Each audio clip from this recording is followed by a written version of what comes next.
श्री कृष्ण जी कहते हैं, जीवन में आधे दुख इस वजह से आते हैं क्योंकि हमने उनसे आशाएं रखी जिनसे हमें नहीं रखनी चाहिए थी। जीवन में समय चाहे जैसा भी हो, परिवार के साथ रहो। सुख हो तो बढ़ जाता है और दैक हो तो बच जाता है। इस संसार में मूर्ख व्यक्ति, अधर्मी, अज्ञानी व नास्तिक प्रकृति का व्यक्ति मेरी शरण स्वीकार नहीं कर सकता। ज्ञानी व्यक्ति को कर्म के प्रतिफल की अपेक्षा कर रहे अज्ञानी व्यक्ति के दिमाग को अस्थिर नहीं करना चाहिए। अपने जीवन में कभी भी ना किसी को आनंद में वचन दे, ना क्रोध में उत्तर दे और ना ही दुख में कभी निर्णय ले।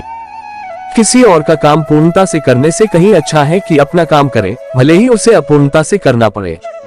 मैं ही इस सृष्टि की रचना करता हूँ, मैं ही इसका पालन पोषण करता हूँ और मैं ही इस सृष्टि का विनाश करता हूँ।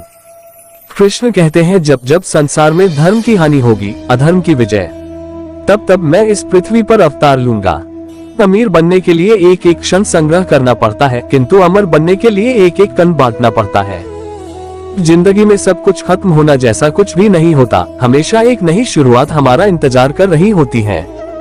हे अर्जुन, मैं भूत, वर्तमान और भविष्य के सभी प्राणियों को जानता हूँ, किंतु वास्तविकता में कोई मुझे नहीं जानता। लोग कहते हैं अपनों के आगे झुक जाना चाहिए, किंतु सच बात तो यह है, जो अपने होते हैं वह कभी झुकने नहीं देते।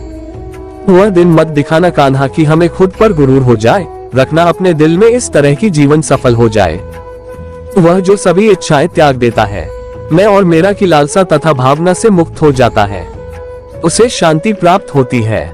हमेशा छोटी छोटी गलतियों से बचने की कोशिश किया करो, क्योंकि इंसान पहाड़ों से नहीं पत्थरों से ठोकर खाता है। शांति से भी दुखों का अंत हो जाता है और शांत चित्त मनुष्य की बुद्धि शीघ्र ही स्थिर होकर परमात्मा से युक्त हो जाती है।